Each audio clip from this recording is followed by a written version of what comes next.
What's up, guys? It's your man, Donovan Sharpe, and welcome to the 7th edition of the hashtag How to Relationship Podcast.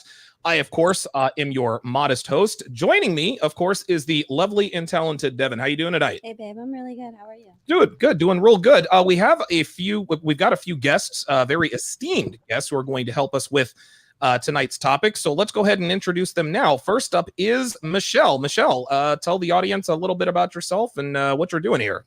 Hey, everybody. My name is Michelle Kenan. I'm also known as the Have It All Queen, and I'm a relationship expert that focuses on masculine and feminine energetic dynamics. And my specialty is for high achieving women that want to step into their next level of success by rekindling the flame of seduction and love in their relationship with their man. Okay, very good. I like the way that sounds. If you notice the heels that Devon is wearing, looks like she's trying to rekindle something going on. I'm not sure if you intended on walking in those, but I guess we'll see here in a little bit. These ensure that I don't have to use a restroom. Very, very true. Yes, yeah, you're not going anywhere in those. So if you try to run away, you're not getting anywhere. Definitely not. Next up is Danielle. Danielle, introduce yourself to everyone on the panel. All right, I'm Danielle Boer. I do stand-up comedy. I have a podcast as well. Okay. And it's called Authentic Points of View. And I just speak to everybody, men and women, actually, about a lot of different topics. So I love topics about relationships and stuff like that. So I'm really excited. Cool. Wow. A stand-up comedian. So real quick, I've heard that the two toughest things that a person can ever do, aside from maybe going to war or childbirth, is being a professional fighter and being a stand-up comedian. Would you agree or disagree? Well, I've never been a professional fighter, but no, yeah, I think it is. And to be honest, I talk about it a lot on my podcast and with different people that I think it's harder for females sometimes too, because men and women think different. And so, yeah, it's a male dominated field. And so lots of men don't find what the women have to say very funny most of the time, unless they're talking about raunchy stuff. And then the men love it. Yes, of course. Yes. We have dirty minds. That is the way the creator created us. Last but certainly not least is Jury Love. Jury, tell the audience a little bit about yourself. Hi, everyone. My name is Jury Love. Thank you so much for having me on your show. I'm a musician. I'm a journalist. I am a single mom too, and I published my book called A Gift from Adversity, and I do have a podcast talking about adversity. I'm a survivor of child sex abuse, domestic violence, homelessness, bullying, and I'm trying to advocate all these issues as well. Wow. Okay. So it sounds like you might have the mental makeup of a professional fighter at this point, given all that you've been through. Ladies, thank you guys very, very much for joining us on tonight's podcast. This will last for about an hour, unless the things go a little bit longer. Typically they don't, but we'll try to get you guys out of here in about an hour. So the question for the panel, we're going to start with Michelle, because you are, of course, a relationship expert. Does a woman's partner count matter to men? Well, I can't speak on behalf of all men or any men, but I did talk to my husband about this before we went live tonight to get a man's point of view. So I'll share both. From his perspective, what he said is, when it comes to pride and to ego, like, hell yeah, it could matter to a lot of men. Which is fine. I think it, whatever matters to each person, like whatever floats your boat, whatever is most important to you, like, okay, that's fine. For me, and someone that is minded towards the future, like, I would rather be thinking, like, instead of looking backwards at what happened in the past, like, where are we going? And so if a man or a woman was going to look at partner count, I think that's like a backwards looking thing, and I would want to be with a partner that has a vision for the future and what they want to build together. So anyone that's too minded about what happened in the past, that might be an impediment to like making their millions or building their legacy or like doing whatever they want in their life. And I think a lot of people do that. They get stuck on old stories or like things that happened before they were in the picture, and it can really get in the way. Very good. Okay, Danielle, what are your thoughts on this? Should a woman's body count, partner count, men she's had sex with, I guess to be specific, Does it matter to men? And I guess a better question, let me add another question. Should it matter to men? So I think I talk to a lot of men and I listen to men. And so I feel like it does, but it depends on how they value the woman. So for instance, if it's just a fling or like a side chick, or if I could say that, or like somebody on the side that they don't, or like a one night stand, they're not going to care, I don't think, how many partners you've had. But if it's somebody that they want to be with and build a relationship with and possibly settle down with, I think that makes a difference. And I think that they probably do care. And I've listened to men, even the one I'm with right now, and he said that, like, but it's not, I think they look at it different, because I think men and women look at stuff as like sex to women is more emotional, I think. Yes. And men could be just like, whatever, it's fun, it's Friday, you know what I'm saying? Like stuff like that. So that's my opinion. But yeah, I say this all the time. Sex for men is like taking a piss or shaking a hand. It is literally just an act. Now, I will say this. I remember the very first girl I ever had sex with, I was in love with her. I was going to marry her because that's the way every man feels about the first woman he ever has sex with. Yes, of course. The way this works is, I mean, when you're inexperienced, especially sexually as a man, yes, you're going to get emotionally involved. But I didn't think men were like that. I thought that was more women are supposed to be the ones who fall in love with the first person that they've been with. Yeah. Men are kind of like the ones that it's like, let's just get this over with so I can say I did it. Let me explain. You're right to an extent. And I'm not a scientist, but and we're going to come to jury here in just a second, but as far as pair bonding and I guess the compartmentalization of sex, the older and more experienced a man becomes sexually, the more he is able to compartmentalize sex from emotion. Women can also compartmentalize sex from emotion, but it takes you guys a lot longer. So for example, it took me, I don't know, maybe 10 girls to finally say, okay, sex is just sex. But for women, it could take dozens, sometimes even hundreds of guys. Anytime you meet a woman who says, sex is just sex for me, she probably is very, very experienced in the bedroom, because sex is a lot more emotional for men. Yeah, I think that you're right in a sense. I think that a lot of women think that they can compartmentalize it and say that they can. Oh yeah, of course. But they never can. Yeah. But they end up getting caught up in it anyway. Yes. Yes.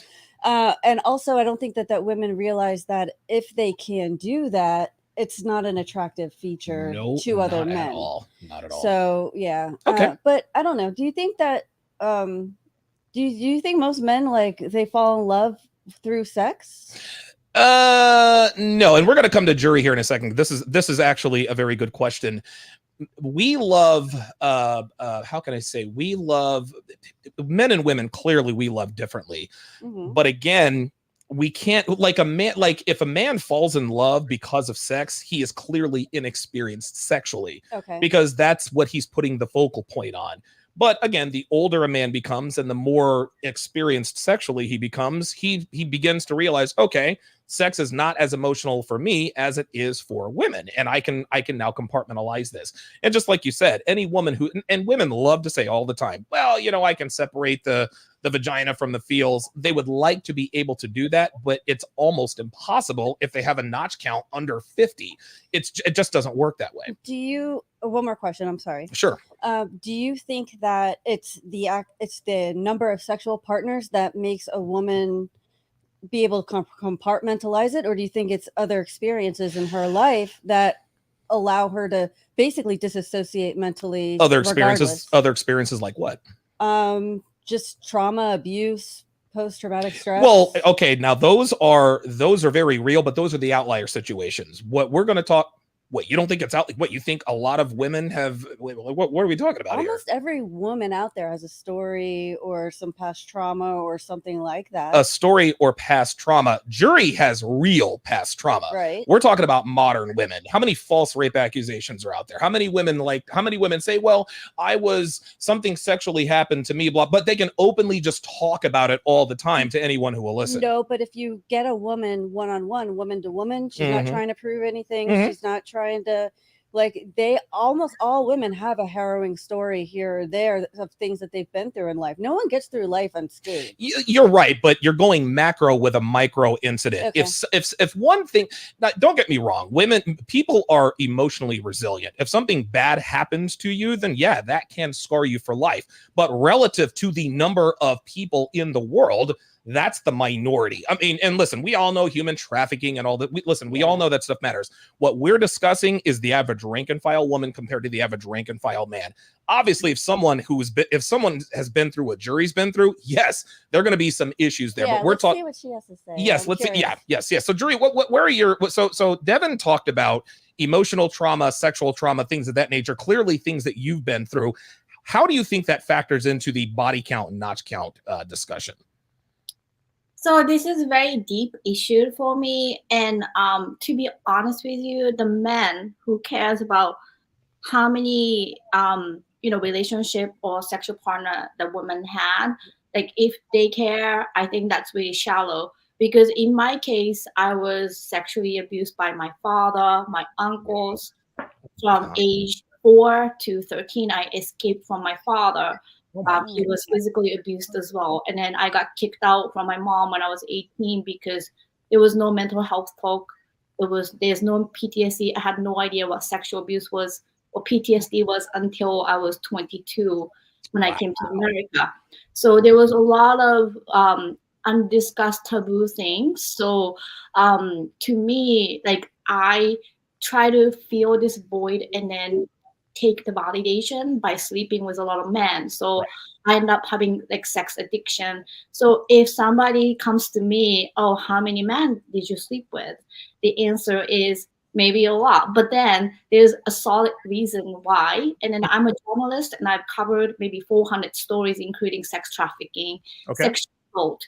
And then a lot of times it's called corrective experience that we do as a survivor of child sex abuse or sexual assault sex trafficking, that I think there's a solid reasons why we do this. And if the men care, like the numbers of men I slept with due to my trauma, then I would say that man is not for me or for anyone.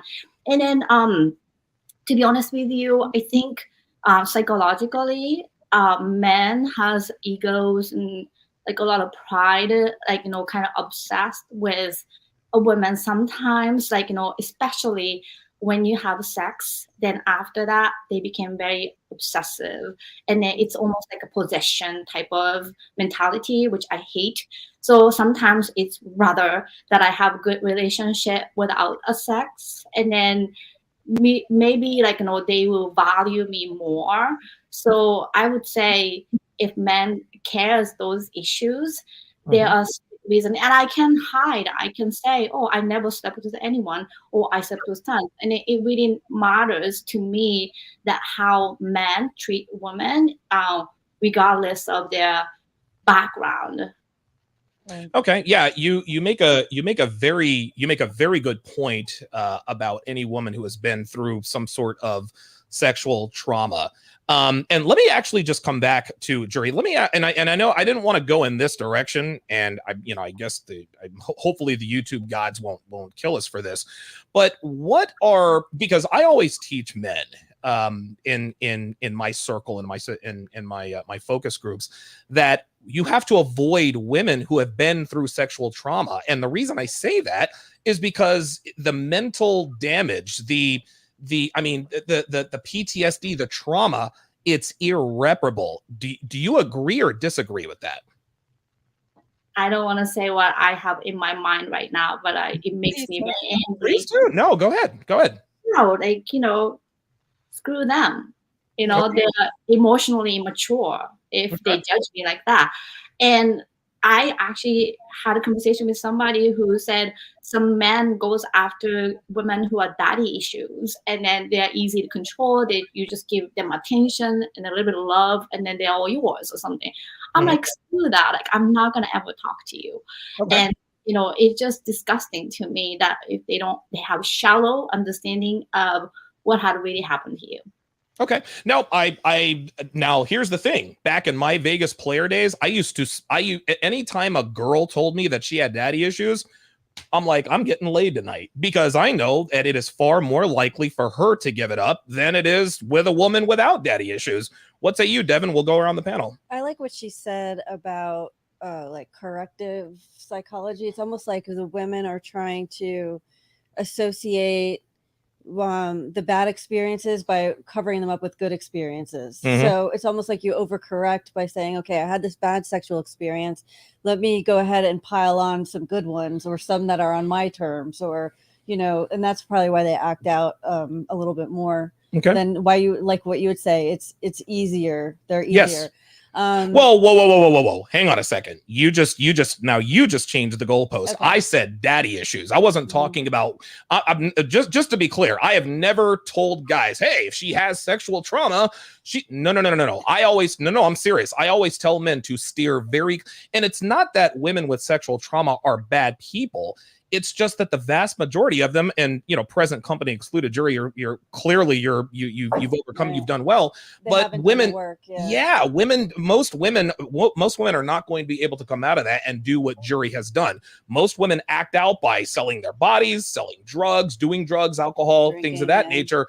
And a man who is inexperienced with women, if he runs up on a woman like that and doesn't know how to handle her, she could potentially turn his life upside down if she's not emotionally mature enough to deal with it. I agree. Okay. It's anyone with, like with anything in life, if you're not going to carry that baggage, you got to do the work to get rid of it. Sure. So, if you're bringing along old stuff, no matter what it is, I think it's going to be damaging to your value in a relationship. Okay. So, like, we're specifically talking about value in a relationship, not necessarily just dating or well, yes. If in terms of and we're going to come to Michelle here in just a second. I have a really good question for you. In terms of, now there's clearly a difference. There's short-term, quote unquote, short-term relationships, aka one night stands. I guess we can kind of try to sugarcoat it a little bit. Okay. Then we have the midterm relationships, the fuck buddy arrangements, the friends with benefits, and a lot of those sometimes turn into long-term relationships. We can talk about all of them. So for short-term relationships, as far as I'm concerned, and look, and like I said, I love the discourse. I like the fact that jury got upset with what I said. That's perfectly fine. We can all be respectful. But as far as I'm concerned, if you're a man and you're looking for sexual experience, the higher the body count, the better. But if you are looking for a woman to have a relationship with, the lower the body count, the better. To me, it makes a huge difference. And for anyone, and I'll come to jury here in just a second. But Michelle, what are your thoughts on men like myself? And this is what I endorse 100%. If you're looking for short-term relationships, the higher the body count, the better. If you're looking for a long-term relationship, the lower the body count, the better. What do you say to guys like me?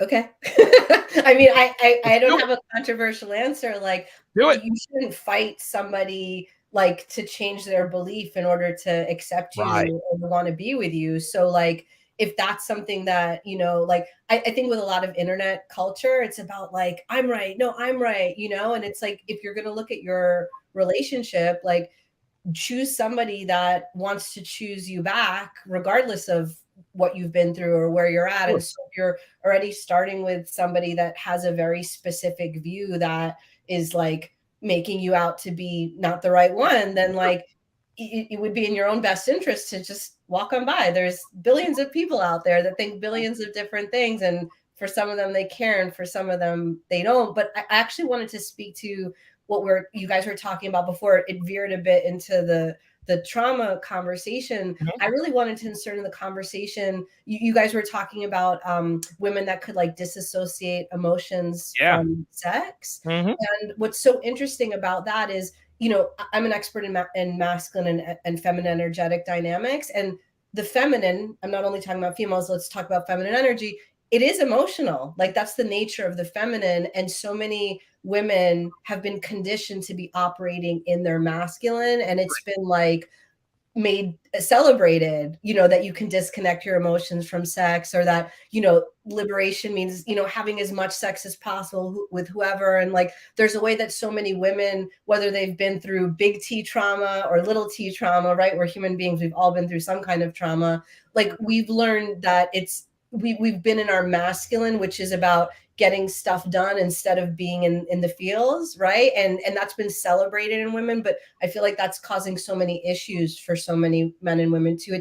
It's important for women to be connected to their feelings, especially when it's around sex. And so I think that it's not only because of trauma, but in how we've been conditioned in society to deal with sex. Sure. And I think that's a really big epidemic also. Well, okay, so let me come to Danielle and then to Jury with this. So Jury said any man that concerns himself, and we're not talking about sexual trauma here. Sexual trauma, like I said, it's another conversation. That's a different conversation, and we can have that later on. But Jury said any man who pays attention to a woman's body count or disqualifies a woman for a relationship because of a high body count, that is shallow. I strongly disagree. And the reason for this, and I'll get Danielle and Jury's thoughts on this. The reason for this is because, and I'll make an analogy, and I know a lot of people hate when we compare men and women to objects, but banks lend money to people who have good credit. Their credit history dictates how much money they will get from the bank, if any at all. A person's credit history tells a lot about what a person's credit future will be. Well, in most cases, a woman's sexual past is usually a pretty good indicator of her sexual future. Does this mean that all women with high body counts will cheat on their mates in a relationship? Of course not. But it's a pretty good indicator that she is far more likely to cheat in a relationship than a woman with a low body count. So if I'm going to be looked at as shallow, no, that's just me being a man. That is my natural. That is my genetic. This is my genetic. My genetic predisposition to be repulsed by women who have indiscriminately slept with hordes of men. And again, we're not talking about sexual trauma here. We're talking about willfully and wantonly sleeping around, being sexually irresponsible. Right. That's on my side. Nobody tells women that they're shallow for wanting a guy who is over 6 feet tall, has six-pack abs, makes X amount of money. But when men say, hey, you know what? If a woman has a high body count, you got to be careful. I wouldn't commit to her because she probably won't make a very good girlfriend as far as the fidelity is concerned. So Danielle, let me get your thoughts on what I just said. What do you think about that? Well, I have a lot of opinions. So, okay, I have a question though. Sure. Can you what in the world, what's the number that's the cutoff for a high body count? Like, what is the number? If it's above what? Like 3. Above 3 is a high body count? What? Yes. Yeah, that is, and the reason why. I'm sorry. If you're 40 years old, three people max for you. Like, I'm 45. Well, I'm 45 years old. Number one, but you're talking about 40. Oh, you're 40 years old. With 3 would be a high body count. Well, are you married? Yes or no? I am divorced. Okay. All right. Well, the deal is if I met a 40-year-old woman, you know what? As a matter of fact, I'll use myself as an example. Devon, I met Devon when you were 39. Yeah, well, somewhere around there. Who knows? We're not keeping count anymore. And Devon never told me, hey, I've slept with XYZ number of men, because that's not something I want to know. Based on her habits and proclivities that she had when we first met, led me to make the correct assumption that she did indeed have a high body count. At which point I said, okay, there are certain measures that I need to take to make sure that this woman does not end up screwing me over. So if I met Devon at the age of 39 and she had only had sex with 3 men at that point, and I actually believed it, then I'm like, okay, that would be a possibility. But what you also have to understand is that the age definitely matters, but the older a woman gets, the higher body count she has. So as far as a body count is concerned, I think it's relative to their age. So if I meet a woman who's 40 years old who's told me that she slept with 10 men, I'm probably not going to believe her, but I'm never going to find out anyway. So, okay. So my opinion is what? I feel like I don't know. It's like, I understand, because that's what I said when you asked me the question. I understand from a man's point of view because I've listened to men, but I don't believe I'm not a cheater. I've never cheated. I actually was in my marriage. I was getting cheated on for 3.5 years of my marriage, and I tried, and then it just got to the point where I was like, whoop, nope, can't deal with it anymore. It wasn't fair to the kids or me. So, but I have not cheated. And I've been in domestic violence relationship, did not cheat. And so, so to me, I feel like values, no matter what your body count is, you could still not cheat. You know, I see what you're saying. Sure, I understand what you're saying, that you feel like if a woman has had so many partners, then they're going to want that, and that's going to be their norm. But that's not all the time true. So I'm just speaking from my perspective of, like, that's not how my character is. You know what I'm saying? I feel like it has to do with morals and characters. And if you believe in a relationship, you wouldn't cheat even if you have a high body count. That's just my opinion. Okay, very good. My mouse doesn't seem to be working. Oh, there we are. There we are. Jury, what are your thoughts on guys like me who say, hey, the higher a body count a woman has, the less likely she is to be sexually faithful in a relationship? I have a question for you. Yes. So if your mother rapes you, and then if you have sex addiction due to your sexual trauma and your body count is high, and if somebody like, when some woman come, tells you like, no, oh, you have higher body count, screw you, I'm not gonna date you, but you have solid reason. Yeah.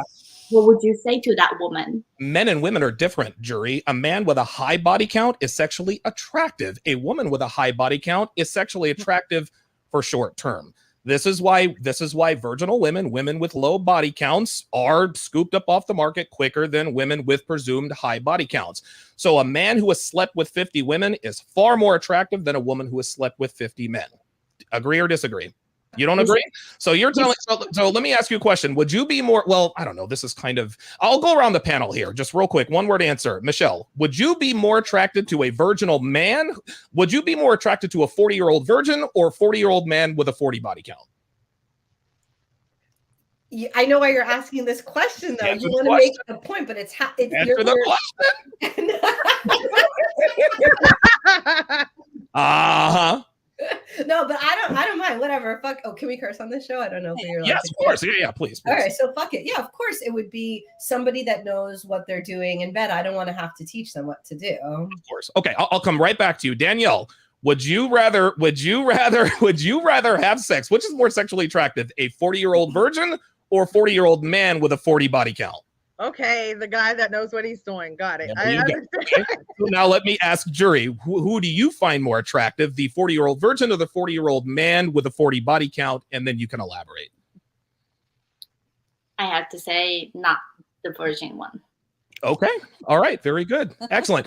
And the reason I asked that question, that wasn't to play gotcha, but I did that to illustrate the fact that men and women, not only are men and women different biologically, we all know that men and women are different biologically. Your Devon's niece, Olivia, she's about to be 15 years old. You guys know how teenage girls are. And she comes with all of the, like, there's this kid at school. His name is Chris. And all the girls like him, and he's such an asshole and blah, blah, blah, blah, blah. But she continues to talk about this kid, right? There was another kid that she kind of had a crush on when she was, I think, in 6th grade. I forgot what his name was, but he was kind of a nerdy kid. Well, now she's not really attracted to that kid. The point is that men and women view sex differently. Sex is very, very easy for women to come by. And this is the grand point. Sex is easy for women. You guys can go out and have sex. It's easier than literally breathing. Men, it's very, very difficult for even the highest value men to go out and get laid on a consistent basis.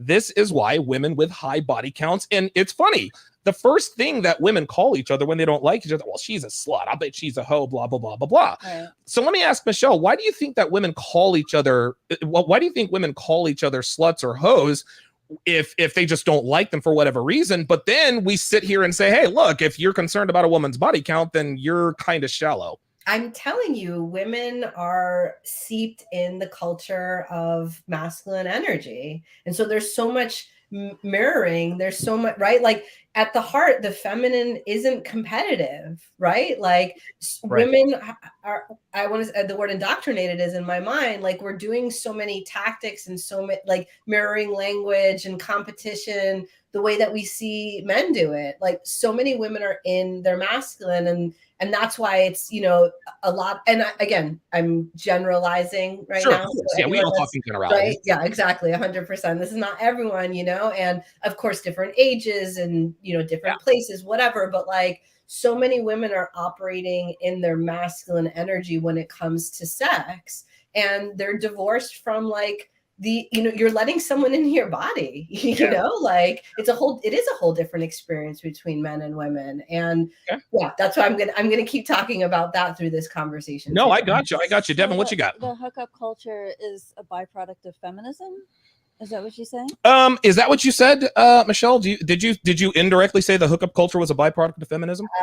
Please don't send any feminists. Oh my God! Oh no! Okay, all right. Okay, no problem. Go ahead. It almost seems that it's not necessarily this number of sexual partners that's damaging for women when it comes to long-term relationships, family life, things like that. Mm-hmm. It's almost the mindset that feminism has brought in, where you're always competing, always one-upping, always, you know, like the masculine mindset that women are told to operate in. Okay.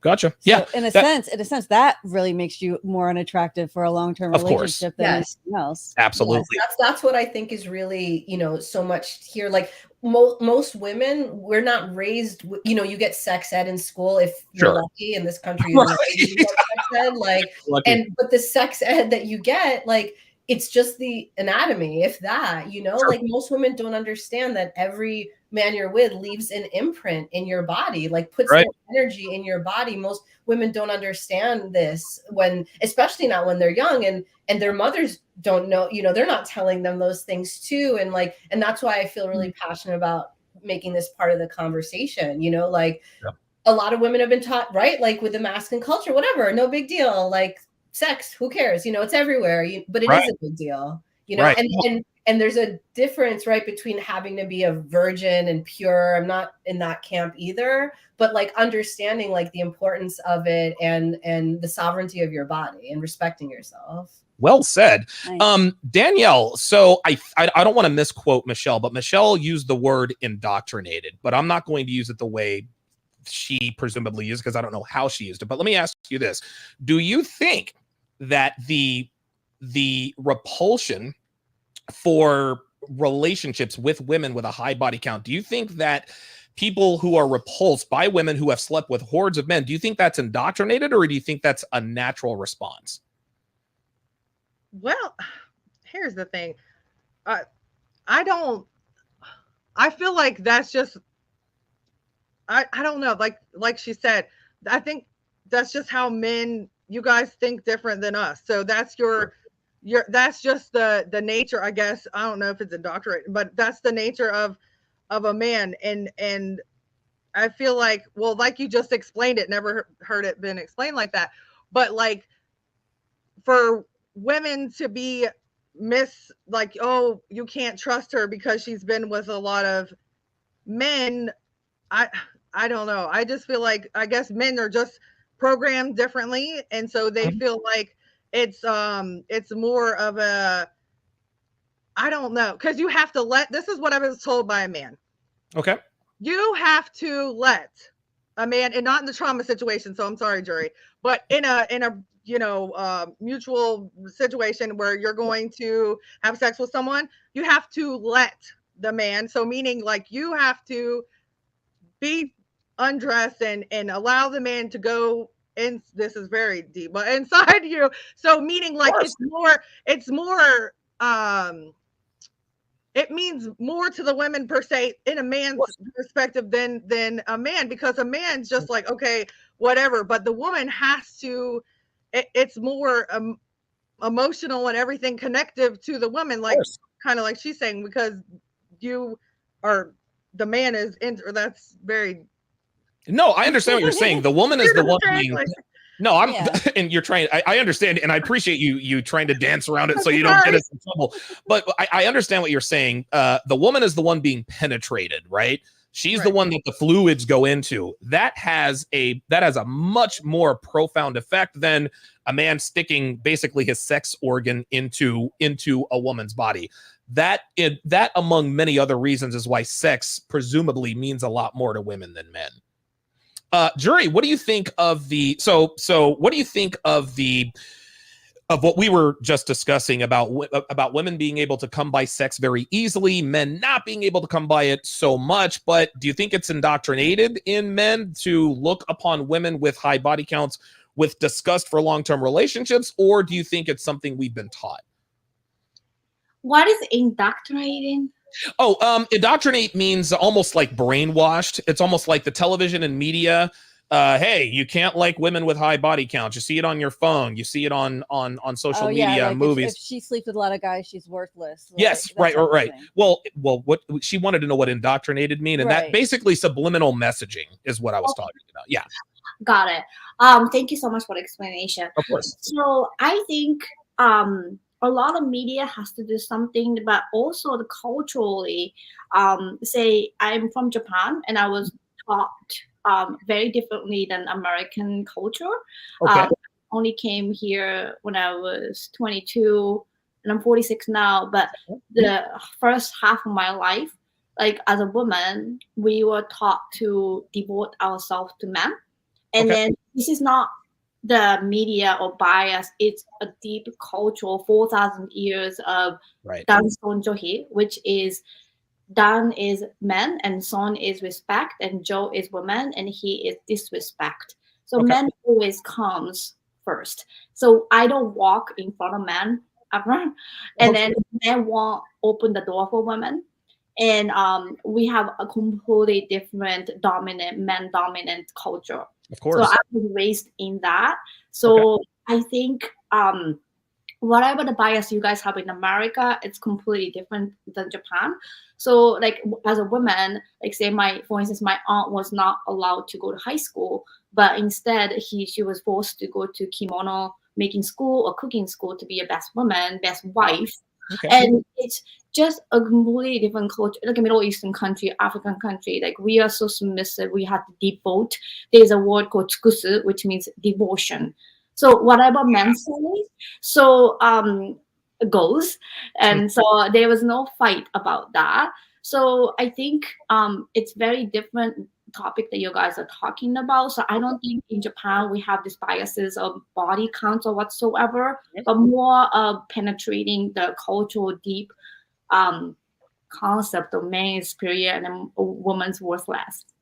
You speak very good English for someone who's only lived in America half your life. I got to give you props for that. Jay Blaze with the $2 super chat says, "Women with high body counts, the higher the chance the kid is not yours." Michelle, agree or disagree? That's ridiculous because, I mean, a high body count is the past, right? If you're with somebody in a monogamous relationship, that doesn't necessarily have to do anything. Like the way that you made that connection between high body count and cheating, that sort of seemed out of like left field. I don't know where that. Listen, not only do I agree with what Jay Blaze said, I will double down on the high body count and the promiscuity.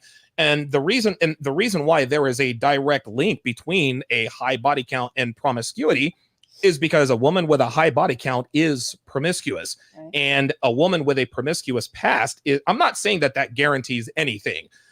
And listen, my mother, I'll use my mother as an example. She is an outlier situation. She was the virgin bride. She was my father was her first and only blah, blah, blah, blah.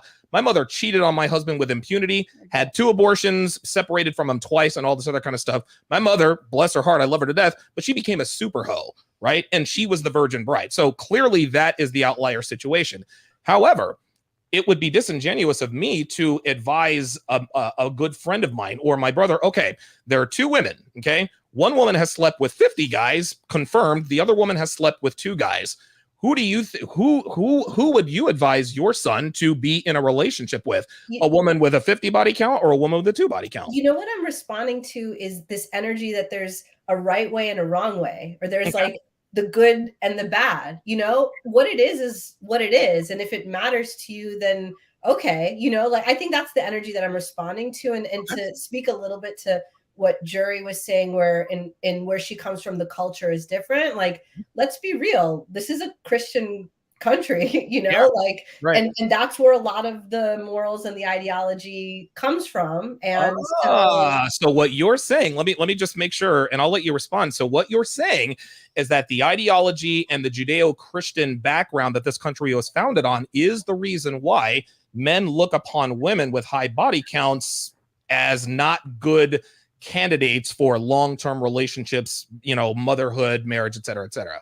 Is it the reason? I don't know. I feel like, you know, here's my, I'll say this. I feel like in this country, we swing pendulums from one extreme to another extreme, like who's elected to office and like, oh my God, don't get me started. Whatever. I don't give, that's not the point. But it's like, yeah, Carter. You know what I mean? There's like that huge divide. And so I feel like there's a lot of, you know, from the feminist movement, let's just say like that there's a lot of swinging in the other direction that's like contra to that. And I just think that where we're at is a lot of struggle of trying to like parse what works. And I think a lot of men are struggling with women, and I think a lot of women are struggling with men too. Like, is there one reason? I mean, maybe that one reason is just like total misunderstanding, because I feel like if I did find a reason, and we can poke holes in all this as much as you guys want to, because I'm having a lot of fun in this conversation. It's that I think for a lot of time we were taught that we're the same. Right. We're not the same at all. Like how we think is the same, how we process information is the same, how we relate to our emotions. Like it's not, nothing is the same, you know? And so I think that's the issue that we're sort of dismantling ourselves from, where we're like, okay, we're not the same. And there's all these like hidden ways that we've been acting the same or taught to act like everything's cool when it's not cool, or like, you know, and that's sort of what we're all trying to figure out right now. But it's just the right way or the wrong way. That's the part that I just like don't respond to, because you know what, like it's each their own. Okay. No, I totally get it. And I would advise any man who comes to me for advice, I would strongly advise, hey, listen, you can do whatever you want, but just like Geeky Anomaly says in the chat, he said, it's not good or bad. It's about maximizing the probabilities of relationship and family success. And to that end, this is why I advise men, if a woman has a high body count, I'm not saying don't get in a relationship with her, just understand that the chances increase pretty substantially that she is probably going to have, there's probably going to be some sort of infidelity. I would also respond to you, say, hey, look, when two people are in a monogamous relationship, he doesn't have to worry about paternity. What is it like? What is it? How many cases of paternity fraud do we have here in the United States? How many do we not know about? There are countless, and I'm not saying that this is the norm, but it happens enough for men to be concerned about it. And so one of the few metrics that men have, one of the few ways that men can say, hey, look, this is how I'm going to discriminate one woman from another, is her body count. Now, no one's ever going to know what a woman's body count is, but I teach men to pick up on the behaviors that insinuate that she does have promiscuous proclivities. Danielle, let me ask you this, based on what Michelle said. So she said that, listen, it's the Christianity, it's kind of the culture. Do you think that men are naturally deterred from women with high body counts for relationship, or do you think that's something that we're taught? I just think you guys are, I don't know. It could be taught, like you said. There's this in the media, or now social media, internet, all this stuff about like how women are. But this is what I want to say though. So women are so sexualized, right? So if you want to sell like beer, put some women in bikinis, right? Put them in the bikinis, sit them on a car. Woohoo! You want to do a rap video, you do that, right?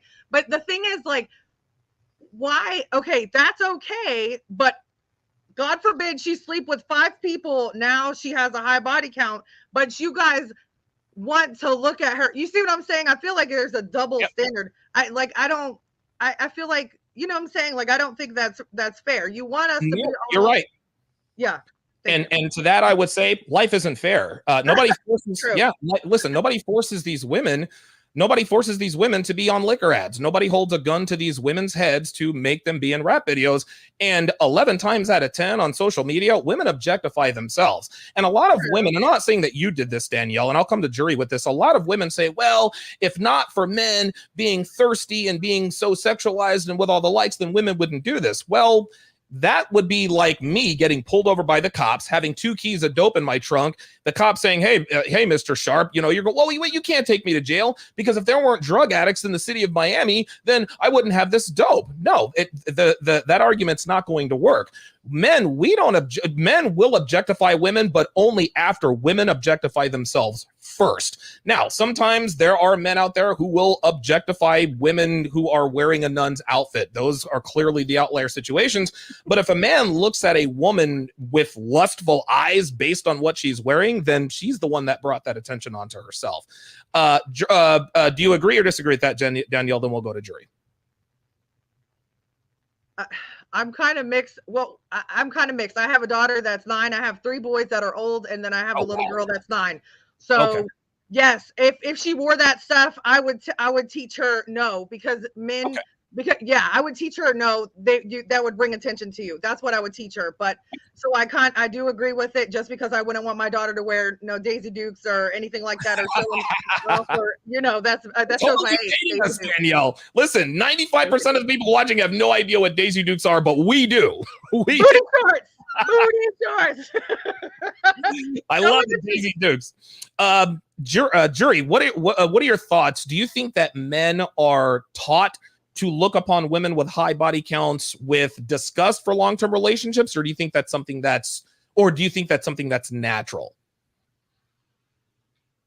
I have a mixed feeling about it, and again, I think it's really depending on the individuals, and then how much the man is willing to learn the history of why the body counts are high for certain women. And I think it's kind of sad that you write off, cut off all these categories and then categorize women who may have, like myself, child sex abuse history, or sexual assault history, or rape. Because what I said, corrective experience and validation and filling the void, that contributes to the higher count of how many men. So I would say men should educate themselves, and then really not have this bias or religion or media influence on them. However, one of the comment earlier was saying that women who had experienced the trauma, if they don't have the discipline or breaking the cycle, and then not learning about say self-care, and then that's kind of dangerous, because I myself didn't know anything about it, and then I had to educate that. I had to do sex cleansing, and I have to really have my self-value evaluated. So I would say give a chance to these women who may have higher counts body, and also respect that they are honest with you, and that counts more. Let me ask you this, because I'm sorry, somebody else had something? No, I said you can lie that I'm virgin completely. I'll lie to your face, and that's more dangerous to me. Honest with you. So let me ask you this. So you say, all right, give women with sexual trauma, real sexual trauma. And I'm not talking about I got drunk in college and slept with a guy I couldn't remember his name the next day. That's not sexual trauma. That's just you getting drunk and hooking up with a dude at a frat party. But for you to say, hey, you should give women with sexual trauma in their past a chance, how would you? Because, and it's not like I think that that people who go through this are bad people. But the average rank and file person, the average man in this country has very little experience with women, much less a woman with sexual trauma in their past. So how would you advise men to deal with that? Because women with that kind of sexual trauma, a lot of them don't make it to your age. A lot of them really, they self-delete themselves, or they self 187 themselves. But how would you suggest men try to, because I don't have any, well, I probably have a little bit of experience with that. And I always hit the eject button because I saw certain behaviors and characteristics. I said, okay, this woman's sexual trauma is going to make it very difficult for me to be in any kind of healthy relationship with her. So how would you suggest men actually do that? Because I'm at a loss. I have no idea. I think there are stages of the victim and then survivor and an advocate. So there are 3 stages that you can judge. And if the woman is still in the victim stage of mind, maybe it's hard. And survivor mode still, but then advocate mode, which is like the last stage of how you understood the trauma and then moved on as a survivor and moved on as an advocate. And then I think that stage, if the person who survived the significant sexual trauma is, safe to deal with. And then I'm just being very, very detached with my emotion and my case, but being a journalist and then again advocating for so many cases in my career, that the pattern seems to be that more of the educational, like psychological effect and then validation. And nowadays we talk so much about mental health, and then normalizing the mental health is so important, crucial to our survival. And then I think it's not just women's job, but the man's job to not have a bias against them. And especially with somebody who's suffering with that higher body counts. So I would say just, be patient. And then if you identify those and that makes you feel threatened to your life, because I believe relationships should leverage your life, not sabotage. And that's what you are afraid of, that you don't want women with the higher body counts to sabotage your life. And so I would say, just learn together. And if you love that person, just do your research and then, be advocate for her. Okay, let me ask. I'm going to give you a scenario, then I'll ask one last question to the panel as we round third and head for home. Let me give you a scenario, Judy. Let's just say that I were homeless, right? And I'm panhandling. People are giving me money on the street, whatever the case may be. But let's say somebody asks, what, Donovan, why are you homeless? Well, I mean, my mother and father were homeless. I was in and out of foster care. Gotten a lot of trouble as a kid. I've never really known stability. So now I'm homeless and I'm broke. I've got a criminal record. I could probably get a job, but it's probably not going to be a job that I don't like. And I said to a woman, hey, you know what? Give a homeless guy with a criminal record a chance. That to me, what would you say to someone who said that would be exactly the same as giving a woman with sexual trauma in her past a chance? It's a great point. I think it depends on where the other partner's situation is. And then if the person is mature and then maybe financial stability and the resources, maybe they can leverage. But then if not, if you're in the same boat, like, if you're also homeless or if you're also in this, stage that is really unfixable, then I would say really try to avoid. So I think it depends. Okay, very good. Last question for the panel as we round third and head for home. How many, now we don't have any children between us. Do any of you have any sons? I know Danielle said she has one. Michelle? Oh, okay, good. Perfect. Okay, excellent. Okay, so Michelle, let me just pretend you have a son, just in dream world here. If your son comes to you and says, Mom, there are 2 girls that I'm thinking about dating. Your son is 24 years old. He's got his life together, et cetera, et cetera. There's one girl who challenges him. Well, I don't really want to say challenges, but one girl, she's very outgoing. She's very loving. She's super go-getter. But Mom, she's told me that she's had a lot of sexual experience. Like she said, it's a lot. She didn't want to tell me the number. But then there's a girl that I don't know that was homeschooled. And I don't know, this is just make-believe world. A girl that was homeschooled probably doesn't have too much sexual experience. Which of the 2 girls would you advise your son to pursue for a long-term relationship? Well, we're entrepreneurs and we're legacy builders. And if it's just from those 2, it would be the one with more sexual experience, but not because of the sexual experience, because of the other things that you've mentioned. I mean, I'd have to meet them, because the things that you said about that she's warm and outgoing, I would just need to know, because like, I mean, you make a very good point. I guess I should have said this earlier. All things being equal, let's just say there are two girls, same age, same experience, or not same experience, same age, same personality.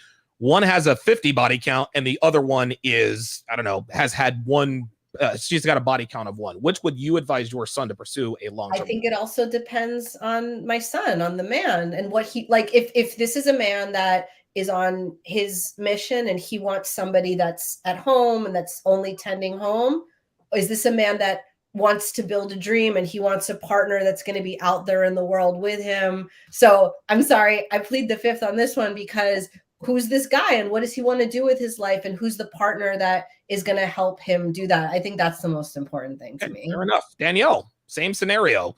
2 girls, all things being equal, they look the same, they sound the same.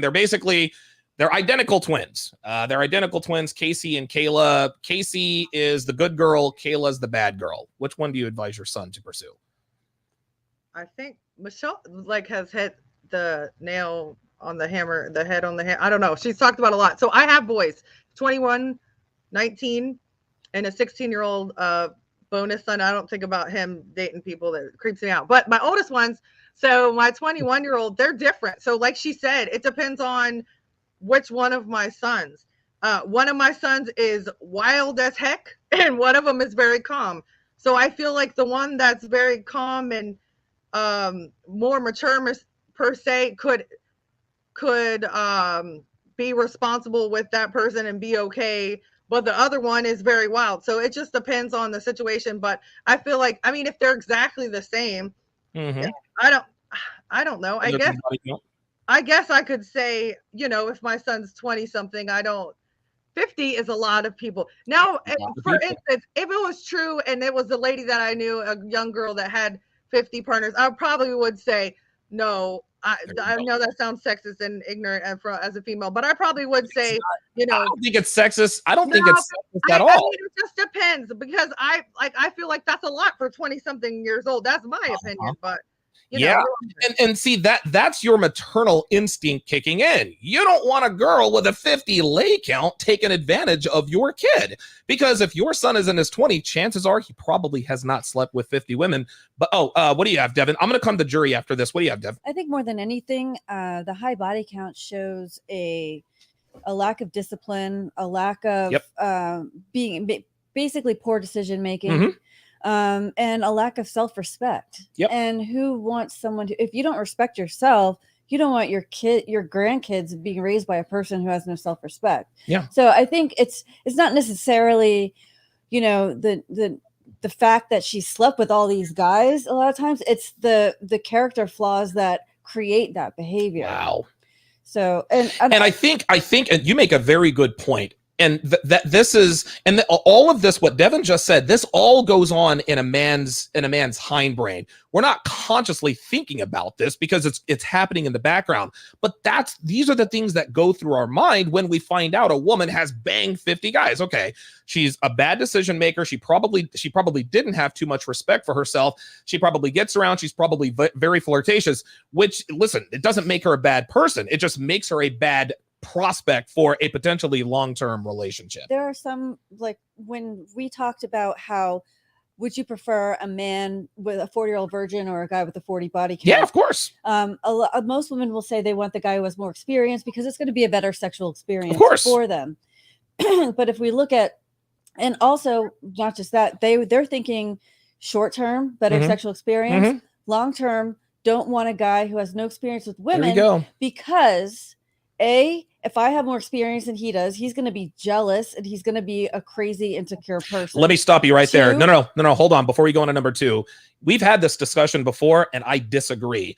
It doesn't matter if a woman has more. Let's just say, and I don't know how many women I've slept with. It's a ridiculous number, but it doesn't matter. It doesn't matter to me how much more experience a woman has. Let's say I've banged 100 women, right? I'm not going to be like, oh, well, she's only banged 75 guys, so I think I can feel. Yeah, I think there's a no, point of hold on, diminishing return, but right. that's what I'm talking about. When a man looks upon a woman with I don't want to say with disgust, but when he avoids women with high body counts for long-term relationship prospects, what he's thinking about is what you talked about earlier. It has nothing to do with his experience. Men who are virginal don't want to wife up sluts. Men who have banged women around the world still don't want to wife up sluts. It is literally the same thing. It does not matter how much or little experience a man has. If a woman has a high body count, she is not as good a prospect as a woman with a lower body count. Right, but if you just look at the point that if the man has less experience with women than the woman has men, it's a bad deal for both people. It's a bad deal for the woman. It's a bad deal for the man. Yep. Oh, that makes sense. So basically the 40-year-old virgin with the woman who's got a 75 body count. Right. Gotcha. Right. Okay, that makes sense. She's not going to respect him because he doesn't know how to handle her. Nope. Sure and doesn't. Then she's going to think that he can't even get laid. And what is she even doing with him? Yeah, right. This is the way women think, man. Jury, what are your, so let me give you the same scenario. Your son, there's two twins that they look alike. They sound alike. One twin has a 50 body count. One twin has a body count of 2. Which of those two women would you advise your son to pursue for a long-term relationship? I would say listen to the intuition, but most importantly, even if you sleep with one person with STD, you get screwed. So demand the STD like test and then screen before you pursue, and then get the proof. Because even if you sleep with 50 people or one person, you can catch these things. Sure. So I would just educate that most. Yeah. Okay, very good. Health and Healing with the $5 super chat also had another $5 super chat. Says, please be honest, women, all things being equal, none of you will choose the one with the higher body count for the son. Okay, so these people they're disagreeing with you. I'll go around the panel. Michelle, do you agree or disagree? Oh, please unmute yourself. Oh, that's okay. Sorry about that.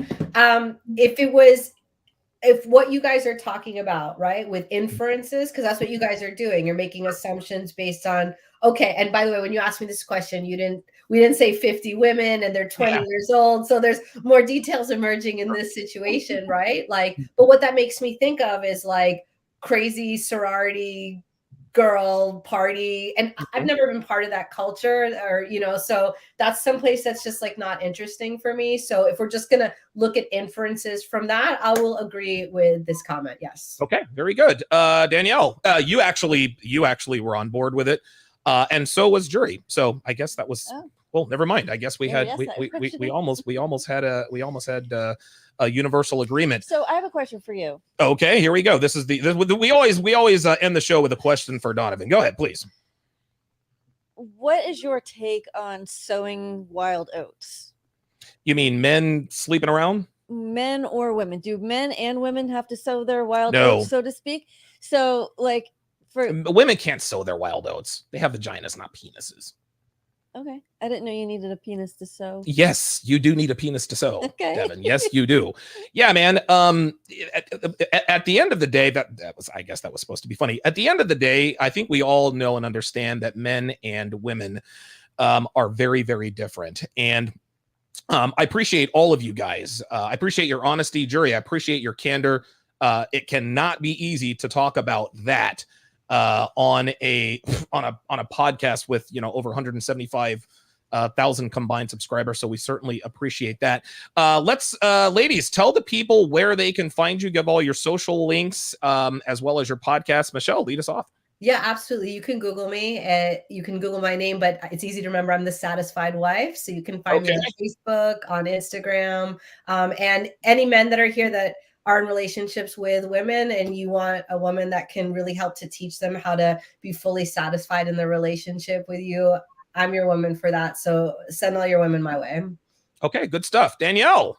Oops, wait a minute. Danielle, coming to a city near you. Yeah, so you can find me on Facebook. I have my podcast is Authentic Points of View podcast by Danielle Boer. So you can find me on Instagram or Facebook at Authentic Points of View podcast, or my personal one is just Danielle Boer. Instagram is Danielle Boer 82.